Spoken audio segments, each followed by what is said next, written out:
Welcome to the Bail in the Midwest podcast, hosted by Shane Rolf. Hello and welcome to the Bail in the Midwest podcast, where we explore a variety of topics related to bail, pretrial release, and the criminal justice system in the Midwest. My name is Shane Rolf. I'm the Executive Vice President of the Kansas Bail Agents Association, and I've worked in this field for the past 38 years. Now, during those 38 years, bail has changed tremendously and become much more political.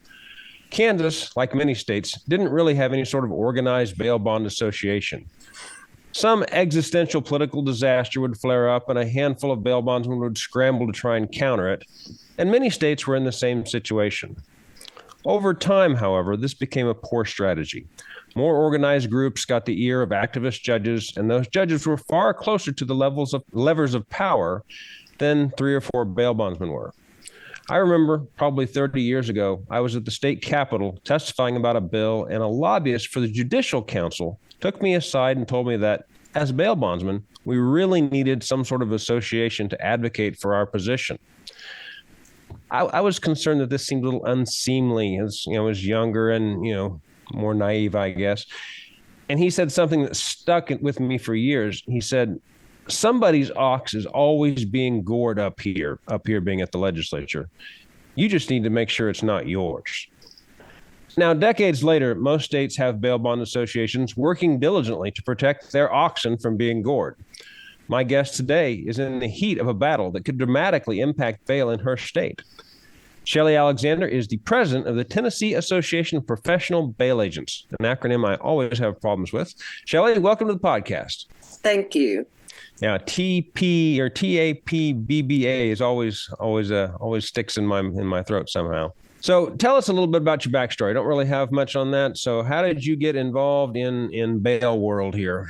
Well, my predecessor and significant other, Danny Blankenship, was a 38-year agent and president of the Tennessee Association of Professional Bail Agents. I was in business management in the middle of a recession in 2009 when the corporate world took a twist. The general manager's position was taken away because regional managers and operational managers, they felt, could split the responsibilities. So I went to work for Danny, just doing data entry and getting him going, getting his office computers up and running and everything entered. And from there, it was a fit. It's definitely the industry I was born to be in. I went on my first bounty hunt and we captured the girl, and he turned around and looked at me and he said, "You were built for this." And he was completely correct. So it's kind of weird how we come into this field. I mean, it's not like there's a college degree you go get for bail bonds, and people never thought they'd be involved in it. I know when I was in high school, my class that I was in was taking a field trip to the local county jail, and I refused to go. I didn't want to go see the jail. I didn't want to be around those people. Right. And so I whatever for that entire class, I just, stayed there and did some work on some other class I had and would not go to the jail. And of course, as fates and karma has it, then you end up a few years later working with those people every day. Yes. So how did you, obviously it sounds like Danny had some connection to the association. How did you get more heavily involved in the association to reach the stage you are now in that? Well, Danny suddenly passed away in 2017, and I stepped up and took over as agents and just grew. One thing led to another, and it's what I do. I'll fight for what's right, and this is my fight. I'll do it till I die. So how did you end up in the president's role? Tennessee's not a tiny state. There's got to be a lot of bail bondsmen there. There is. We have roughly 1,300 across the state. I was on the executive board as secretary. I was on the education board, and I volunteered for 7 or 8 years. And we had a summer study about 4 years ago, and I testified. Got to help in our lobbyists more and go into the Capitol more, and one thing led to another, and I was nominated and won. So sometimes your talent just places you in the positions you need to be in on that. It does. It does. Yeah, I was our last election. I was a little concerned that people might be upset with me, and somebody else is like, "Well, there's nobody else can do what you do, so don't worry about it." And nobody ran against me, so I was my insecurities were fine there. So tell us a little bit more about the Tennessee Association. What does TAPBBA do? It's TAPBA, Tennessee right. Association of Professional Bail Agents. Okay. We host 4 continuing ed classes across the state. By our bylaws, we have to have 1 class in all 3 grand divisions once a year. We hold the 4th in Murfreesboro, which is dead center of the state, for the people who, for seen reason, did not get their continuing ed on their normal class. It's a makeup. We all continuing ed for all enforcement agents and bail agents across the state. And then, of course, we have our lobbyist team, and we work diligently with our legislative committee and our lobbyists to create and pass or kill or amend bills that just will not help. People don't really realize just how much goes on and how quickly things can go on. Sometimes slowly, but sometimes very quickly, how fast they can go in a state legislature. I mean, in Kansas, our session is only 120 days long. I mean, if something gets introduced, it can travel from start to finish in a hurry. And you've got to be prepared to go and have the people on staff that monitor those things. I mean, because we all have businesses to run. I take time out for the podcast. I do a whole lot of stuff legislatively, but man, when that session ends, it's like, take a deep breath, but it's difficult to stay on top of that on a daily basis without somebody that's professionally involved in that. So you have a lobbyist, or you have a couple of lobbyists? We have 3. We have Bill Noland, we have Nathan Lee, and then Lindsay. She's a lobbyist, but she's our bill tracker as well. Every night, Lindsay works diligently to track any bill that could affect our profession, whether it's the bill itself, a sudden amendment, co-sponsors, or just the vote count that we feel like. And Will Rainey, who is a West Tennessee director for TAPBA, he is also chair of legislation, and he stays up numerous nights writing just our talking points and handouts to make sure, because like you said, it's such a fast-paced world up there at the Capitol. You may not can get in to see everyone you need to see before it goes to count. So you at least need to get a handout in. And Will Rainey, he is very articulate with his writing, and he does a great job. Well, in one of the bills that we were dealing with this year, we had to testify. We testified in House and Senate both, but our Senate testimony, they're like, okay, everybody has 2 minutes. And that was the extent of your conversation that you got. Now, fortunately, we'd gone and we'd met with individuals on those panels beforehand and kind of laid out our positions and what the bill would do and those sorts of things. But when it came to just testifying, if we were just some random person coming up there and saying, oh, this is my feeling on the bill, that 2 minutes isn't going to do anything. You're going to get that across, but nothing else is going to happen in that 2 minute stretch. It's crazy. Yes, typically within 2 minutes, you're not going to change an opinion. Right. You have to know what you're talking about and express that. And it's not just because it's an opinion. You need some data. You need to be able to show them this will not work, and here's why. You can typically, through the Q&A, after your 2 minute, correct and add some more. But like you said, 2 minutes is so hard to absolutely turn a thought or an opinion. Well, and if you have a short time period on your legislature, here's my 25-page, supporting document on this, that ain't going to get read. They're like, whatever, if you can hit your high points and maybe, maybe they'll look at the headlines, but that's about the extent of it. They've got 15 other bills that they're hearing that same day that all have the same amount of stuff. Nobody's looking at that. It's crazy. Anyway, I don't want to say crazy too often, but it is wild how it works sometimes. It is so wild. Tennessee had a pretty busy legislative session. How long is your session? Is it still in place, or is it done? It is done. Typically, it runs 120 to 150 days, Okay. start to finish. We had a very busy session. We had 17 bills plus a constitutional amendment. We were, of course, of those 17 bills, some were good bills. And that's, with the good bills, you just walk around, and if people, they'll call you. If they trust you and they know that you are the professional in that industry, you'll get a phone call. What's going on with this bill? What does it mean? Can you stop in and kind of explain this to me? Right. Which is where you need to be if you're going to be working up there. And so we had a lot of that. We had about 6 that were just good bills, and very little work had to be put on those. They carried themselves. It was a good bill. Crime is a problem across our nation. Defunding the police and doing away with bail bondsmen is not the answer. Unfortunately, you have a lot of radicals and far left people who think that's going to fix it, but in the end, it's only going to create more crime.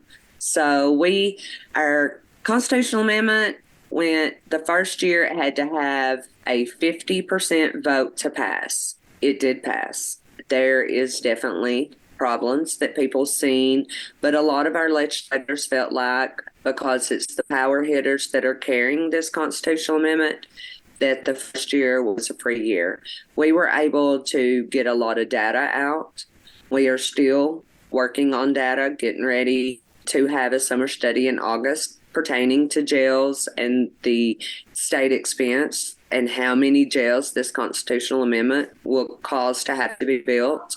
There were 2 bills that. Well, let's talk a little bit about the constitutional amendment before because I want to go over all the bills if we can, but I've got a whole section here on constitutional amendment. So the article I've read here, and maybe you can clarify this for me, is the Tennessee Constitution right now has the pretty basic language. It's very similar to Kansas. All persons shall be bailable by sufficient solvent sureties, except in capital cases when proof is strong, whatever. But the language I have now, at least I've seen, is all prisoners shall be bailable by sufficient sureties, except unless for the following: when proof is evident or presumption great, capital offense, which is that's what it was before, an act of terrorism, second-degree murder, aggravated rape of a child, aggravated rape, grave torture. And you don't want to be in a position of arguing, those aggravated rape and grave torture people, we really need to make sure that those people are getting out. But then there's the section that they add in here. That's always the part that's the kicker. It says, and any other offense which, as of November 3rd, 2026, a defendant, if convicted, could not be released prior to the expiration of at least 85% of the entire sentence imposed. So I'm assuming there's some legislation or some statutory language that requires you to serve a certain percentage of your sentence in Tennessee for certain crimes. That just basically takes away the entire constitutional protections there, because the legislature can simply change what you have to serve 85% on and deny you bail based upon that. So, I mean, is it that caveat clause or that catch-all clause to add that in? Is that the bigger problem here with this? Number 7 is definitely the problem. And the fact that they could call a special session November the 4th, close it on the 5th to say any criminal offense will carry a 85% sentence. Yeah, that would do away. And number 7 is definitely the problem. Unfortunately, the constitutional amendment cannot be amended the second year. It will have to be killed and start anew. Once it passes that first year, there is no amending it. It could have been amended in any subcommittee in the House or the Senate. However, it didn't happen. So now this is a huge problem across our state, and we are working to rectify it and get the data out and to kill this. We don't have a choice but to kill it at this point. The good news is it has to pass by 2/3 vote in order to be put on the ballot. And then I read something that seemed kind of unusual because you had to have at least one more vote than the winner of the governor's race. Is that the way that works? Because that's kind of unusual for a constitutional amendment, but That is true. okay. Well, that's, I guess, something I don't know if that's unique to Tennessee or not. Normally, I know Kansas, you've got to have a 2/3 or 67% deal from the voters as well as from the House. We just went through that on an anti-abortion bill that got a lot of news here, and it did not pass. Now, on this constitutional amendment, everything I'm reading on this really seems to be a push from the right. And the right side of politics, I mean, the conservative side, which is not normally where attacks on bail come from. Do you think this is just more backlash from the soft on crime, zero bail policies of the past few years? There's just more of this, we got to do something to crack down on these criminals. And so this is what we're going to do? It is, but the House sponsor is Speaker Sexton and has not came out, but rumor is that Speaker Sexton is going to run for governor, and he is wanting this on the ballot with his name. Now, some of the articles that I read on this also were making some noise. They included quotes like, some bad actors in the bail industry let criminals out on bond by paying as low as 2% of the bail instead of the full 10%. And that's essentially blaming the bondsman for increases in crime without acknowledging a lot of the decisions that have been made other places in Memphis and the standing order in, Shelby County, where they're releasing everybody. Is bondsman doing bonds at a discounted rate? Is that a real problem, or is that a red herring that's being thrown out there to support this? There are a couple companies that are bad actors. I'm not here for the rumor mill. We all hear it. There's one large company that does continue to give the industry a bad name, but I feel like that was mainly just a cover up. Ultimately, the majority, I feel like, across the state do try to do business professionally. I think that is simply an opinion and was a easy jab, so to speak. Now, constitutional amendments in other places, especially New Jersey and New Mexico, which have made recent constitutional changes, have essentially been the death knell of the bail bond industry in those states. But they have not made those states any safer, and they've not made the jail population any more equitable. In fact, oftentimes it's been the opposite on both counts. New Mexico spends 1 out of every 3 tax dollars to build a new jail, and their crime has tripled as well. They are the leading crime state in the nation per population. Right. If you run the ratio, crime data to New Mexico's population, and it's been detrimental to their state. The governor that pushed for the constitutional amendment in New Mexico, came back trying to undo it. And that's what we've been using as an example, is once it's done, undoing it is not near as easy. Oh, God, no. Then that's, it's practically impossible. I mean, you just look at the U.S. Constitution. How many constitutional amendments have been rolled back, except like maybe prohibition?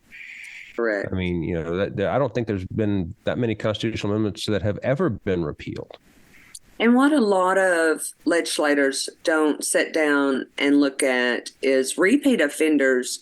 There is a TCA code in Tennessee that says that while out on bond, if they re-offend, the judge has the ability to revoke the bond and not set a new bond.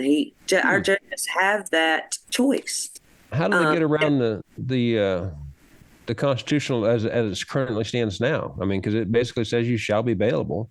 Unless it's a capital case. I mean, typically what they would do here was they'd revoke the bond and set a much higher bond. Okay, well, that was clearly that bond amount of those conditions were not enough to make sure you did what you were supposed to do or didn't do what you were supposed to do, but we still have to give you a bond. Well, they do, but they can hold them for a cool down period. That's where them hiring private counsel and fighting it out in court. But a judge has the ability to revoke a bond and get their attention. Oh, sure. put bond stipulations, must pass drug screening. Here in my office, we do anger management, parenting classes, drug screens, and it's not unheard of for a judge to order weekly drug screens, and then me or my agent have to go to court every week with them with the results. Yeah, and that happens a lot. It's sort of been one of the changes over the years that as they've brought more pretrial supervision into the system, because people, if you didn't have a bond to back that up, oftentimes people just, I'm not going to do this, and they wouldn't go to the pretrial supervision. You get out and just not show back up. So then you have both the hammer and the stick, I guess, as it were. You've got the bondsman to make sure that you're going to show up and take care of those things, but you've got the pretrial people. Again, I know a lot of bonding companies do that in-house. In my area, it's all done, pretrial is all done through the state, but most of those people are on some sort of bond that are under pretrial supervision as well. Again, granted, generally lower bonds than they were before, right, because they're being supervised that way. Well, all of my agents are certified to drug screen. We can lab them. If they do not sign admittance to partaking of that illegal substance, then we lab it. They initial that it was a secure collection, that it had not tampered with, and then the results go straight to the DA and the judge. So it's fairly common practice here. Just depends on the defendant's charges and what's going on, their criminal history, their drug history. So even just having that level of supervision, knowing that, oh, hey, I'm going to have to be drug tested, does one of two things. Either it, gets your attention. Oh, I can't use this because I'm probably going to have to go take a drug screen the next day or two. But the other thing, and always the concern we have as bail bondsmen, is sometimes it causes people to miss court. I'm positive again. I'm not showing back up for court. I'm not going to show up for this deal. And so now you've got to go dig people out. So that's the argument is adding these conditions, increasing the number of failures to appear that occur in the system. Luckily, I haven't had that. We have a great rehabilitation program that's IOP, intensive outpatient. I work very close with one of the peer specialists. And if I start seeing a trend, or I've had clients who just break down, and I'm like, look, we can do this. This ain't worth the recourse. And so I'll get Lisa in, and she'll meet with them and, do what we got to do to get them on the right track. And the reward is so much greater than had I not. So again, I feel like I vote for this industry, and I will go the extra mile. I'm not saying every bondsman does, and I'm not saying I'm better than the bondsmen that don't. I thank the Lord I'm in a position where I can.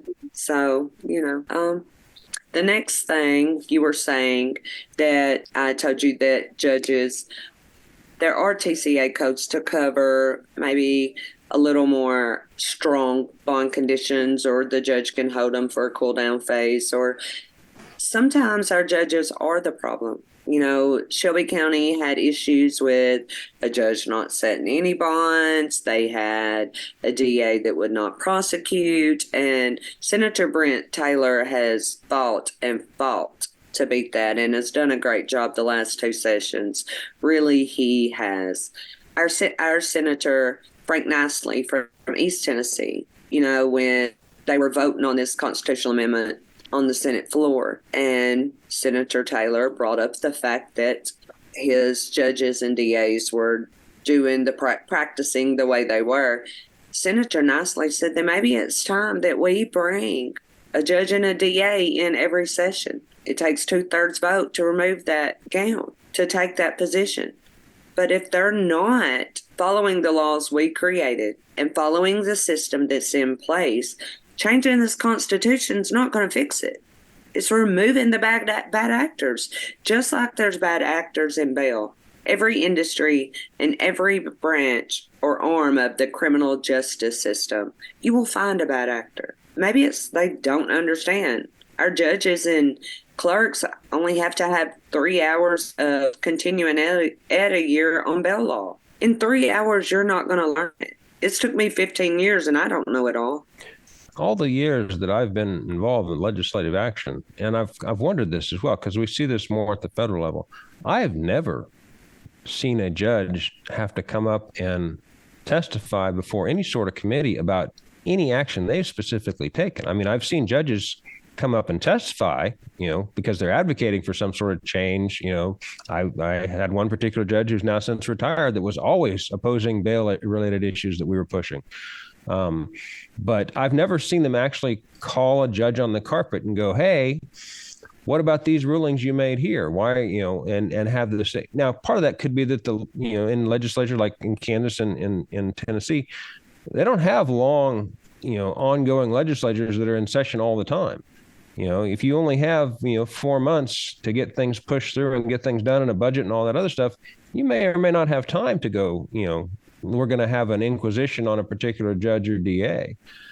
But I've never seen that at the state level, even though that they can't. I mean, that is part of the balance of power. The checks and balances is that in both the legislative and executive should have some sort of say if you're getting way off track over here at the judicial, because the judiciary certainly will exercise their checks and balances aspect of things. I think they will. So, well, let's talk about some of the other things that passed through on there. I know that there was a House Bill 1642, I think.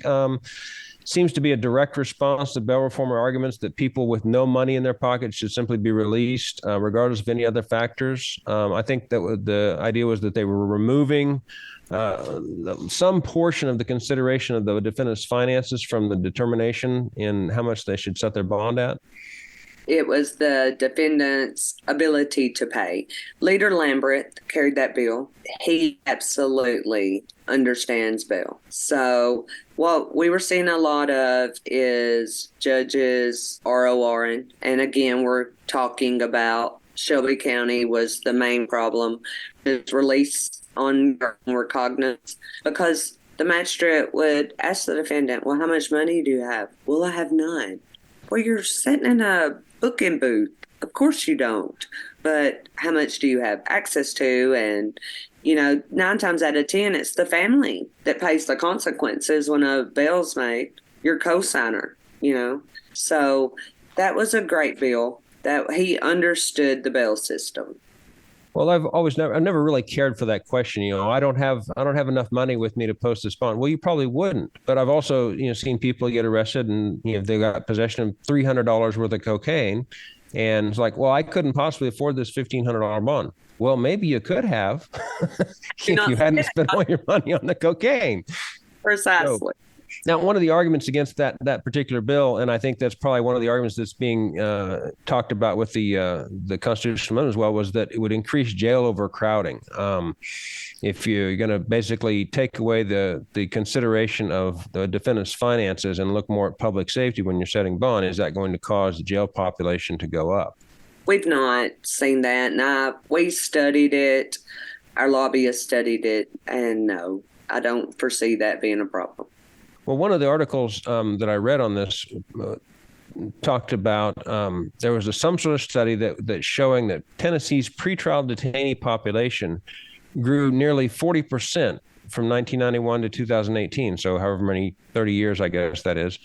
And supposedly that's the fastest growth in the nation. What's the response on that, do we think?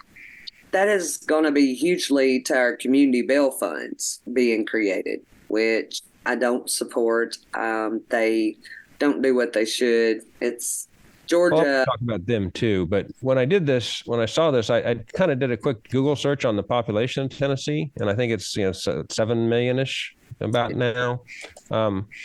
Now, during the same time, the total population of the state grew by nearly 40%. So it doesn't seem to be that far out of bounds that your pretrial population would grow by 40% over that same stretch of time. Now, there were a couple other bills I think that got introduced, and I don't know if they got passed or not. There was one that made it a crime, a specific crime to violate pretrial release conditions. Where these, I know that like in Kansas, it's already a crime to violate a no contact order. So if you can't have contact with somebody and violate that, they can charge you with what we call violation protection order. Yes. Did this expand that further? So is it like if you test positive, can they charge you with violation of bond condition because you've been using, or is it just something more along those other types of conditions? Any condition could be considered violation of a bond condition. You could catch a new charge, but it's also a way for the judge to, again, set you down for a holding period and help you, or maybe add extra conditions. It did pass. That's going to be iffy to watch that come into play. Well, notice that a lot of those conditions, what we have in Canada is called aggravated failure to appear. So if you cause a bond forfeiture and you're gone for more than 30 days, it's the bail jumping statute. They can charge you with aggravated failure to appear if you're missing for more than 30 days. But how often they do that is completely up to the prosecutor. I mean, the only time you really ever see that is if they want to hammer. Okay, you didn't show up for court. Now we're going to drop this charge on you. So you need to plead to this other thing. We don't really see it. It's completely discretionary. It's not an automatic charge. In fact, I think it's been a couple of years since I've actually seen that charge get filed. Whereas when I first started, we'd see it all the time. They would routinely file that charge, but then different DAs come in. And we don't have a soft on crime DA, but they're still not charging that particular crime. And I think there was another bill about limiting personal recognizance bonds on certain cases by magistrate judges. Did that get passed? That did get passed as well. Well, yeah, talk about that some more, because that seems like an important step. If you've got magistrate judges just willy-nilly letting people go, how does the bill address that concern?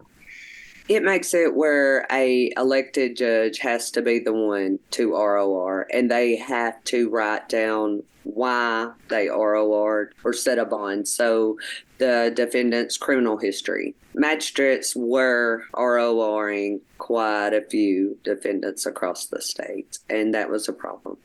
So the organization in Tennessee, magistrate judge, because we have magistrate judges and district court judges at the state level. And of course, we have municipal court judges for the city courts. But the magistrate judges and honestly, I don't even know if they're appointed. I don't think they're even appointed by the governor. I think they're appointed by the local nominating commission, but they're answerable to the head judge, the chief judge of whatever judicial district they're in. So, I mean, is that the same? Is an elected judge in Tennessee, is that similar to a district court judge, like they're a judge over the county or what have you? Yes, that's okay. The same philosophy. That's magistrates in the state of Tennessee don't even have to have any criminal background. A hairdresser that our commissioners are close friends with could be appointed as magistrate. And they have so you don't have to be a lawyer. No. And I think that should be the next step. I think magistrates should at least have to have a law degree. Even if it's just a bachelor's in criminal justice, they should have some kind of criminal background. Well, yeah, because I think also then it depends on what's your pool of people to pick from. If you're going to require a law degree, then how much are you having to pay a magistrate? We in my county we have 4 sitting magistrate courts, and they deal with different things: first appearance, traffic court, child in need of care cases. One of them handles misdemeanor domestic violence because those all get shuttled through one deal. And I know a lot of those people like, well, this is my stepping stone to becoming a district court judge. My county, and about half the counties in the state of Kansas are fully elected judges, and half are the Missouri rule, the Illinois rule. Anyway, they're a merit selection judge, and then you have a retention election after that to determine whether or not they stay in office. And of course, once they're there, they always stay in office. They're never not retained. Wow. I think one time in Kansas, one judge was not retained, and then after he was not retained, they appointed him to a different judge later on. So you never get rid of him.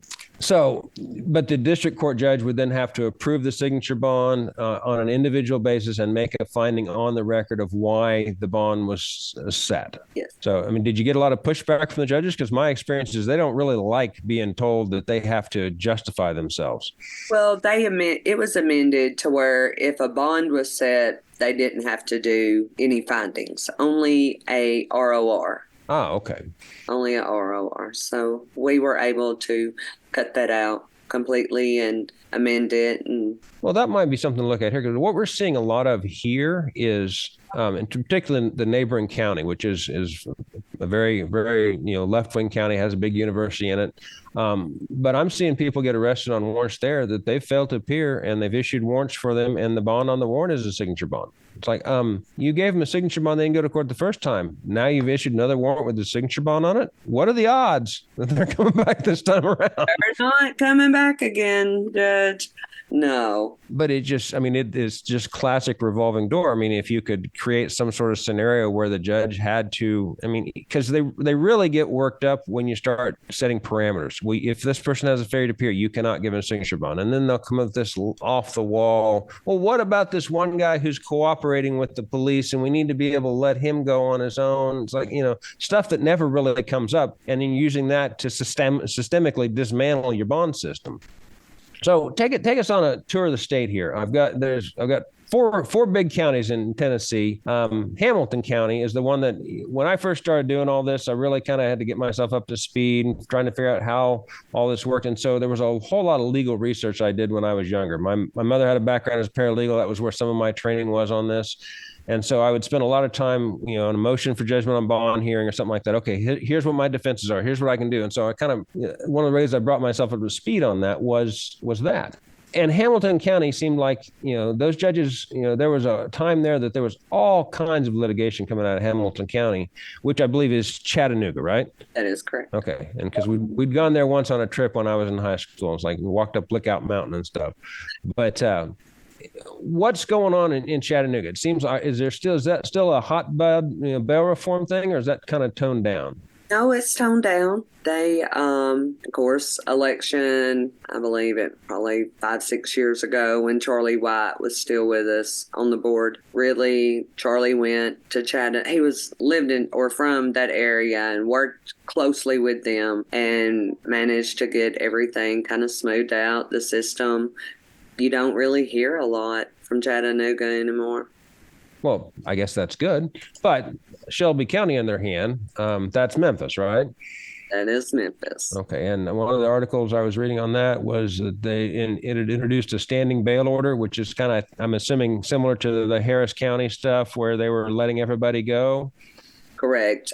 Senator Brent Taylor managed to pass a bill to do away with any local government nuance that would defer away from Tennessee law. So the standing bail order got completely stripped and came into effect immediately. And I believe that was like May 18th it was signed. So everything seems to be panning out there.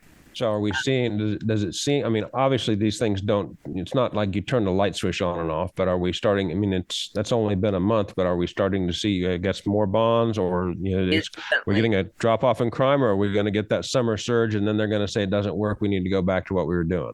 Last year, Shelby County, I believe they have 16 judges, only prosecuted like 113 cases. I believe was the statistics. Yes. Instantly, we started seeing change. When legislators went after Judge Anderson and DA Mulroy and they realized the votes were there, it was like a light switch. They have absolutely turned a 380. Really? Yes. So, the DA that you referred to, is he what we would loosely refer to as a Soros DA? Was he getting money from those groups? Okay. There's speculation. I personally wouldn't know, but there's speculation. There's rumors that you hear. And that was one of the things that part of that standing bail order was, it was rumored he was getting kickback. Well, because I know last episode we talked with Kim Ogg on the podcast here, and she made no bones about the fact that when she first ran, she got money from George Soros's people, and then her opponent this year, who beat her in the primary, was getting money from them as well. But they didn't come out and directly say you need to do this, but they would put on these seminars and stuff for you to go to where they would talk to you about how things their view of what the criminal justice system should be. And of course, we're not telling you what this is, but hey, we just gave you all this money, and here's the seminar that we're paying for you to attend, and this is what we think. I'm generally for elected judges. I think they're more responsive to people, but then you also, if you have a high money group like Soros or Koch Industries in Kansas, that is willing to contribute to those things, whether it's on the left or the right. Can they sway those judicial opinions at all on that, or basically, find judges that are going to fit with that particular mindset? Well, certainly they can. Certainly they can. And Judge Anderson said at an interview or on the bench, and for some reason it was maybe the magistrate training, because it seems like he was over their magistrates, that bail was how was it he worded that? A waste of money and would not be used in his court, I believe is the way that was worded. The video's on Google. Definitely look it up. Well, I mean, I guess it depends on whose ox is being gored there. So Davidson County, I mean, we're still on our tour of the state here. That's Nashville. I think one of the things I read was that they were using a risk algorithm that was causing, I mean, I don't know if it was the Arnold Foundation PSA or some other one that they developed. Is that a risk algorithm that it's like, an 80% release rate or? Yes. So I recently talked to a friend of mine who is in Davidson County, and she seems to feel like that things are slightly getting better. She said there's not been as great a change as in Shelby County, but Shelby County used an algorithm for setting bonds. Right. That the legislation this year completely done away with that as well. So the 1642 that Leader Lamberth carried, the defendant's ability to pay, did away with the algorithm method. She says things are getting a little better. It's not been a huge change in Davidson County, but of course in Davidson County, we have a representative that is a bail bondsman in Davidson County, Representative Vincent Dixie, and he is very passionate about the industry as well, and he works right there. So I think... A state representative, like in the legislature or in some local body? No, state legislator. Oh, excellent. Well, and I believe he stays very involved there, my understanding, and has helped. Well, there's very few of those around the country, but it's nice, and not because that you have somebody that's this one vote's going to sway, but because you have somebody that legislators then know that can come to and go, okay, I have a bail bond related question. What's the deal with this bill? Who are these people? What are they trying to accomplish? Is this good or is this bad? And you build up a connection, you build up some trust, and you're not this boogeyman that's out there ripping people off and taking advantage of the poor and people of color. Like, this is this guy that I know. And so other legislators can come to that person and talk to them. So it really is helpful. I mean, and every profession that has someone like that in a legislature, those legislators will defer to, or at least approach them about their opinion of what, here's this deal that affects your industry. Most of the committees that are in Canada's legislature, which is what I'm most familiar with, one of the ways that they select who goes on committees is what's your background. If you're a farmer, well, you're going to probably go on the agricultural committee. If you're an insurance, salesman, well, maybe we'll put you on the insurance committee. Not because, oh, hey, this is some sort of corrupt thing where you're going to be able to manipulate stuff, but because you have experience in that area. So, all right. So wasn't Nashville, though, one of these, was a black teenager that was killed by black police officers that made the news? Was that Memphis or was that Nashville? Probably. Was that Memphis? Okay. All right. And because I thought they were talking about, and maybe it was Memphis, some sort of anti-gang task force that, was shoot first, ask questions later, was the way that the media put it out. Of course, that's the media. All right. So then Knox County, which I think is Knoxville, which is the fourth largest city in the state. Yeah. I read a study showing that Knox County had one of the largest increases in pretrial detention in the state. Is there a different political dynamic there? Is it because it's that much closer to Kentucky, or? That's a large part of it because it's so much closer to Kentucky. But now the Knox County Sheriff is a great man. And the mayor for Knox County, he was an ex-wrestler. What was his name? Kane. The WWF wrestler Kane is their mayor. And he has, I believe, been mayor 2 years and has taken a lot of interest in looking at the crime and the pretrial and is really working on it. So I foresee a change coming there within the future. He's easy to talk to and reaches out a lot and wants to understand, and that helps. So, and we just meant that's our tour of the state. But one of the issues that Tennessee has to deal with is being, like I said, right next to Kentucky. And Kentucky is a zero bail state, which is not always a problem. Like Nebraska doesn't really have bail, but we can go into Nebraska and pick people up and bring them back into Kansas if missed court. How are you able to work that on Kentucky since you cannot do that in Kentucky? As long as they're on NCIC, I have been to Kentucky. I did not touch anyone for no reason. Right. Yeah, just go, hey, officer, he's right there. Went to the local sheriff's department. We had tried to fax them the warrant and no response. So went in, very professional, look, here's what I've got. I don't want to touch him, but if you see him, he is full extradition. Here's what they're driving. Here's where they're at. Right. Have you been by there? Well, we drove by and the car's there, but I can't go in here. I just wanted to let you know that you have a fugitive from Tennessee that's running from this child sex charge. And interestingly enough, before I could get back home, he was already in custody.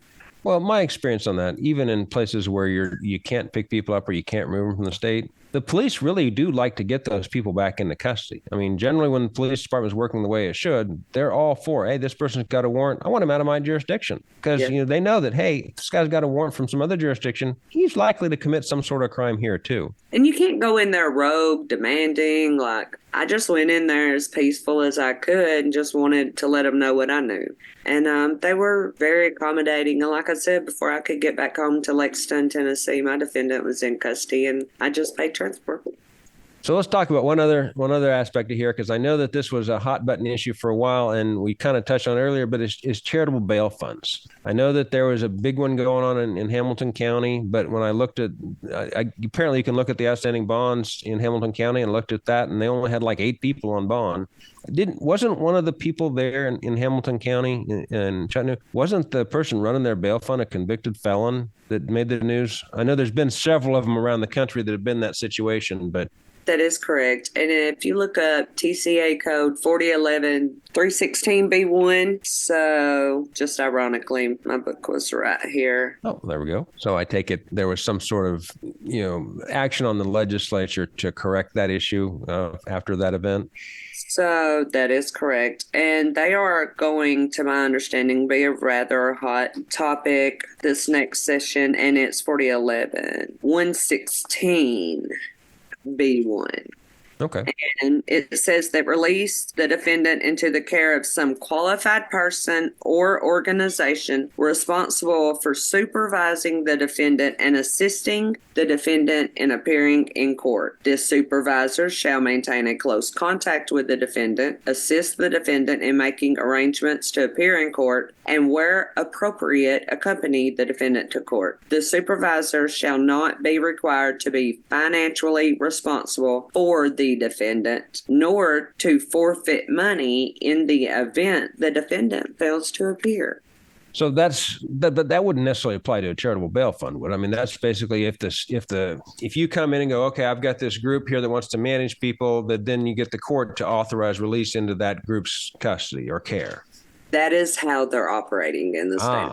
Okay. Well, I guess that would show why they only have 7 or 8 people on actual bonds, because those are the ones they actually posted cash for. But they may post the cash, but they get it back because they have no financial responsibility. So would they have to then go petition the court to authorize the court to put that as a condition of bond, releasing them in there, or they just post the bond and say, this is what we're doing? Post the bond, say this is what we're doing. There was speculation in Nashville that the checks weren't even getting cashed, and that kind of slowed them down there when it come out. I believe there was a lawsuit way before my time. Right. So the legislature is likely to be looking at that again next year as well? Yeah, that's what I'm hearing. Senator Brent Taylor definitely likes someone keeping track of a defendant and monitoring. And I'm not a fan of ankle monitors by no means. Do I install ankle monitors? Yes, but an ankle monitoring company has no approval process. A child molester can own an ankle monitoring company in the state of Tennessee, and that's something else that is going to be coming to the forefront. There should be an approval process. Well, anybody that's in any sort of supervisory role in the criminal justice system probably should not be somebody who was just recently released from prison. Correct. It does seem like it's a bit of a conflict there. see a lot of good things coming out this next session.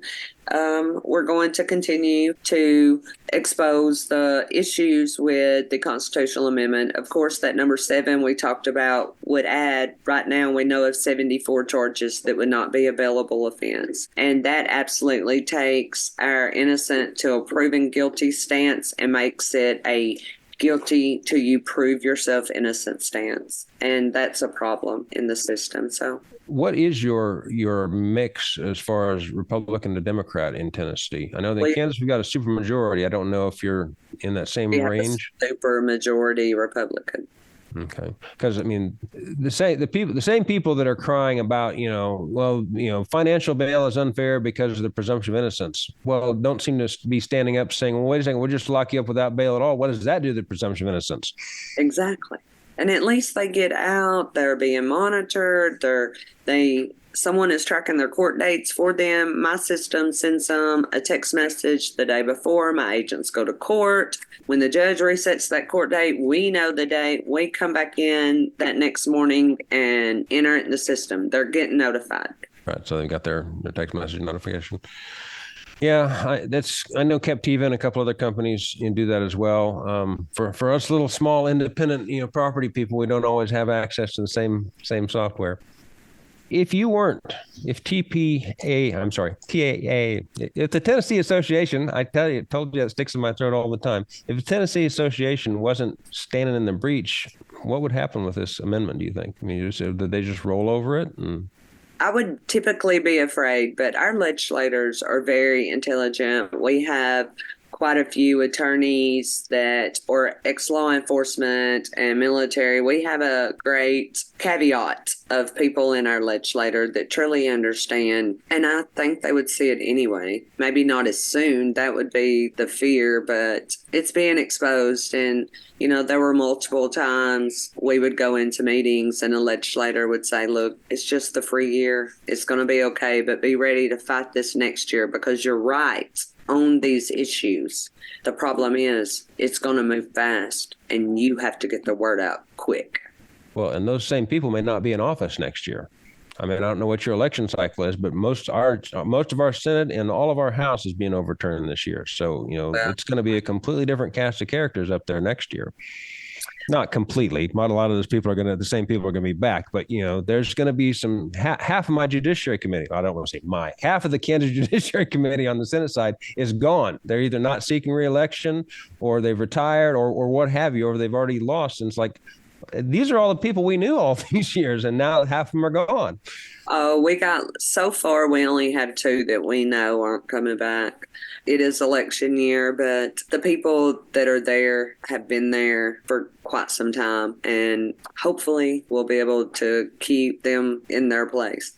Well, but the importance is, from a bail bond perspective, is to have somebody like yourself, like the Tennessee Association, making these arguments, standing up there, because it was just you all by yourself. I'm sure you would do a great job. But the fact that you're backing and you've got 1,300 people, that are bail agents behind you or more, that you're doing great work, that speaks a whole lot louder. I mean, that does, using my analogy from the get-go, that helps prevent your ox from being gored because they know there's a significant impact it's going to have, that you aren't going to have with just one person.